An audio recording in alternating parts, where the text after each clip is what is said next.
JPGIS academy YouTube channel में आप सभी का हार्दिक स्वागत है। आज है 23 अप्रैल 2020 और प्रतिदिन की भांति आज भी हम लोग स्थिति से संबंधित जितने भी इंपॉर्टेंट करंट अफेयर के क्वेश्चन होंगे वन बाय वन करके डिस्कस करेंगे। प्रस्तुत है आज का पहला सवाल। Formula 1 esport Chinese virtual Grand Prix championship के विजेता चार्ल्स लेक्लर किस देश से है? जी हाँ, चीन में आयोजित किया गया Formula 1 esport Chinese virtual Grand Prix championship के विजेता चार्ल्स लेक्लर मोनाको के रहने वाले हैं। आपको बता दें, मोनाको यूरोप कॉन्टिनेंट का देश है और मोनाको वेटिकन सिटी के बाद विश्व का दूसरा सबसे छोटा देश है, जिसकी पूरी एरिया ही 2.2 वर्ग किलोमीटर की है और पूरी जनसंख्या लगभग 40,000 के आसपास है। मोनाको जिसकी राजधानी मोंटे कार्लो और यहाँ की करेंसी यूरो है। मोनाको फ्रांस और इटली के बीच भूमध्य सागर के तट पर पश्चिमी यूरोप का एक छोटा सा देश है और यहीं के फेरारी फार्मूला 1 ड्राइवर हैं चार्ल्स लेक्लर, जिन्होंने चीन में आयोजित की गई Formula 1 esport Chinese virtual Grand Prix championship को जीतने में सफलता अर्जित की।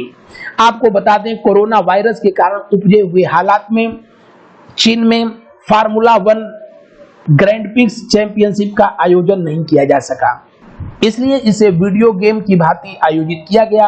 अगला सवाल। बग स्निफर एक बायो सेंसर उपकरण का आविष्कार किया गया है जो निम्न में से किसकी मौजूदगी का पता लगाता है?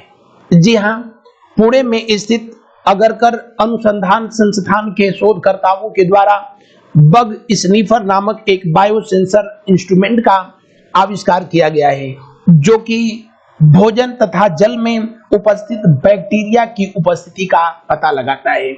यानी बग स्निफर किसकी मौजूदगी का पता लगाता है? बैक्टीरिया यानी जीवाणु। यह उपकरण भोजन और जल में उपस्थित जीवाणुओं का पता लगा करके मनुष्यों में होने वाले जीवाणु जनित रोगों पर नियंत्रण स्थापित करने में कारगर सिद्ध होगा।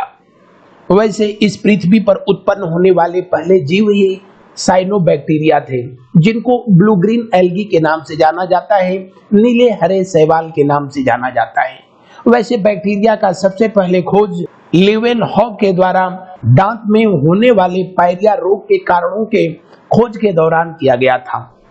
लीवेनहॉक को फादर ऑफ बैक्टीरियोलॉजी कहा जाता है, जीवाणु विज्ञान का पिता कहा जाता है। हालांकि सभी बैक्टीरिया मनुष्य के लिए हानिकारक ही नहीं होते हैं, कुछ लाभदायक भी होते हैं, जैसे लैक्टोबैसिलस जो कि दूध को दही बनने के लिए जिम्मेदार होता है। इसके अलावा दलहनी फसलों के जड़ों में पाया जाने वाला राइजोबियम जो कि नाइट्रोफिकेशन के लिए, नाइट्रोजनीकरण के लिए लाभदायक होता है। एसिटोबैक्टर एसिटी बैक्टीरिया जो कि कच्चे फलों के रसों को सड़ा करके सिरके में बदलने के लिए जिम्मेदार होता है। लेकिन बग स्निफर नामक बायोसेंसर इंस्ट्रूमेंट से, उपकरण से उन जीवाणुओं का पता लगाया जाएगा जो कि मानव के लिए हानिकारक होते हैं। इसकी खोज किसके द्वारा किया गया है? पुणे में स्थित अगरकर अनुसंधान केंद्र के शोधकर्ताओं के द्वारा। अगला सवाल। फिंच के अनुसार वर्ष 2020-21 में भारत की जीडीपी ग्रोथ रेट कितनी होगी? जी हाँ, अमेरिका की क्रेडिट रेटिंग एजेंसी है फिंच और फिंच के अनुसार वर्ष 2020-21 में भारत की जीडीपी ग्रोथ रेट 1.8% रहने की उम्मीद जताई गई है। फिंच जिसकी स्थापना 1904 में हुई, जिसका हेडक्वार्टर न्यूयॉर्क में है और अमेरिका की 3 बड़ी credit rating agency Finch, Moody's और स्टैंडर्ड एंड पुअर, तीनों के द्वारा भारत की जीडीपी ग्रोथ रेट को अपने पूर्वानुमान से कम किया गया है। कारण कोरोना वायरस के कारण जो महामारी की स्थिति देश में उत्पन्न हुई है और न सिर्फ भारत में बल्कि पूरी दुनिया की आर्थिक गतिविधियों को एक बार कोरोना वायरस ने ठप कर दिया है। फिंच के द्वारा फाइनेंशियल ईयर 2020-21 में भारत की जीडीपी ग्रोथ रेट 1.8% रहने की उम्मीद जताई गई है, जो कि इससे पहले इसे 4.6% बताया गया था। जबकि इंटरनेशनल मॉनेटरी फंड, अंतर्राष्ट्रीय मुद्रा कोष के द्वारा भी भारत की जीडीपी ग्रोथ रेट को 1.9% के आसपास रहने की उम्मीद जताई गई है। तो विश्व के जितने भी फाइनेंशियल इंस्टीट्यूशन या फिर क्रेडिट रेटिंग एजेंसी हैं, सबके द्वारा भारत की जीडीपी ग्रोथ रेट को 2% के आसपास रहने की उम्मीद जाहिर की गई है। अगला सवाल, free online crash course get set go किस राज्य सरकार के द्वारा जारी किया गया है? जी हां, कर्नाटक सरकार के द्वारा सीसेट और नीट के विद्यार्थियों के लिए free online crash course get set go जारी किया गया है। कर्नाटक सरकार इसके लिए बधाई का पात्र है। लॉकडाउन पीरियड में विद्यार्थियों को नुकसान न हो, उनकी पढ़ाई सुचारू रूप से जारी रहे, इसके लिए कर्नाटक सरकार के द्वारा गेट सेट गो नामक ऑनलाइन फ्री कोर्स जारी किया गया है। कर्नाटक जिसकी स्थापना 1 नवंबर 1956 को हुआ, हालांकि तब इसे मैसूर के नाम से जाना जाता था। 1973 में मैसूर को कर्नाटक नाम दिया गया था। कर्नाटक जिसकी राजधानी बंगलुरु है और यहाँ के मुख्यमंत्री हैं वाईएस येदियुरप्पा, यहाँ के राज्यपाल हैं वजुभाई वाला। कर्नाटक जिसमें कुल 30 जिला है, यहाँ पर 28 लोकसभा की सीट, 12 राज्यसभा की सीटें हैं। और कर्नाटक जो कि अरब सागर के तट से लगता है, कर्नाटक के सागरीय तट को ही केनरा तट के नाम से जाना जाता है। सुप्रसिद्ध जोग जलप्रपात जिसकी ऊंचाई 253 मीटर है, कर्नाटक में ही सारावती नदी पर स्थित है। कर्नाटक जिसका राज्य की भाषा कन्नड़ और राजकीय गान जय भारत जननिया यक्षगान यहाँ का लोक नृत्य है। सुप्रसिद्ध गोमतेश्वर मूर्ति कर्नाटक में ही श्रवणबेलगोला में स्थित है, जिसे गंगवंश के मंत्री चामुंडा राय के द्वारा बनवाया गया था। बढ़ते हैं अगले सवाल की तरफ। निःशुल्क ऑनलाइन चिकित्सा परामर्श सेवा ई संजीवनी ओपीडी किस राज्य सरकार ने शुरू किया है? अगला सवाल, निःशुल्क ऑनलाइन चिकित्सा परामर्श सेवा ई संजीवनी ओपीडी किस राज्य सरकार ने शुरू किया है? जी हां, लॉकडाउन पीरियड के दौरान हिमाचल प्रदेश सरकार के द्वारा ई संजीवनी ओपीडी चिकित्सा परामर्श सेवा शुरू किया गया है, जिसमें हिमाचल प्रदेश के लोग घर से ही डॉक्टरों से अपनी बीमारी के संदर्भ में एडवाइस ले सकते हैं। पेशेंट को हॉस्पिटल जाने की जरूरत नहीं है, जिससे पेशेंट और डॉक्टर दोनों कोरोना वायरस से सुरक्षित रहेंगे। हाँ, ई संजीवनी ओपीडी की सुविधा का लाभ उठाने के लिए पेशेंट के पास computer, laptop, internet, webcam, speaker जैसे टेक्नोलॉजी होनी चाहिए। हिमाचल प्रदेश जहां के मुख्यमंत्री हैं जयराम ठाकुर और यहाँ के राज्यपाल हैं बंडारू दत्तात्रेय। हिमाचल प्रदेश जिसकी स्थापना 25 जनवरी 1971 को हुई, जिसकी शीतकालीन राजधानी धर्मशाला और ग्रीष्मकालीन राजधानी है शिमला। हिमाचल प्रदेश में कुल 12 जिले हैं, जिसमें 4 लोकसभा की सीट है और 3 राज्यसभा की सीट है। हिमाचल प्रदेश जहां पर ग्रेट हिमालय, पीन वैली, इंदर किला, खीर गंगा, सिंबल बारा जैसे नेशनल पार्क हैं जो विभिन्न परीक्षाओं में पूछे जाते हैं। इनके अलावा गोविंद सागर, धौलाधर, चेल, Kugti, Kibber wild life sanctuary है, जो कि परीक्षाओं के दृष्टिकोण से बेहद महत्वपूर्ण है। हिमाचल प्रदेश में ही स्थित है शिव किला दर्रा, जिससे होकर के सतलज नदी भारत में प्रवेश करती है। हिमाचल प्रदेश में ही स्थित है रोहतांग दर्रा, जिससे होकर के व्यास नदी भारत में प्रवेश करती है। अगला सवाल, संपर्क दीदी मोबाइल एप्लीकेशन किस राज्य सरकार के द्वारा शुरू किया गया है? जी हां, लॉकडाउन पीरियड के दौरान भी शिक्षा व्यवस्था को सुचारू रूप से बनाए रखने के लिए उत्तराखंड सरकार के द्वारा संपर्क दीदी मोबाइल एप्लीकेशन, इस मोबाइल एप्लीकेशन के माध्यम से प्राथमिक, माध्यमिक तथा उच्च माध्यमिक के बच्चे free of cost online video lecture देख सकते हैं। उत्तराखंड जो 9 नवंबर वर्ष 2000 को उत्तर प्रदेश से अलग एक राज्य के रूप में अपने अस्तित्व में आया, तब उत्तराखंड को उत्तरांचल के नाम से जाना जाता था। वर्ष 2007 में इसे उत्तरांचल से उत्तराखंड किया गया।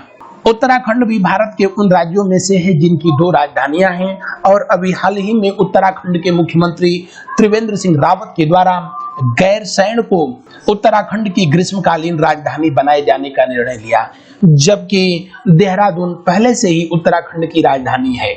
उत्तराखंड की राज्यपाल हैं बेबी रानी मौर्य। उत्तराखंड जिसे देवभूमि के नाम से जाना जाता है। उत्तराखंड में जो प्रसिद्ध नेशनल पार्क हैं जो परीक्षा के दृष्टिकोण से महत्वपूर्ण हैं, उसमें Jim Corbett National Park, Gangotri, Govind Nanda Devi Rajaji National Park, और गंगोत्री नेशनल पार्क काफी प्रसिद्ध हैं। इसके अलावा उत्तराखंड को फ्लावर वैली के लिए जाना जाता है, फूलों की घाटी के लिए जाना जाता है।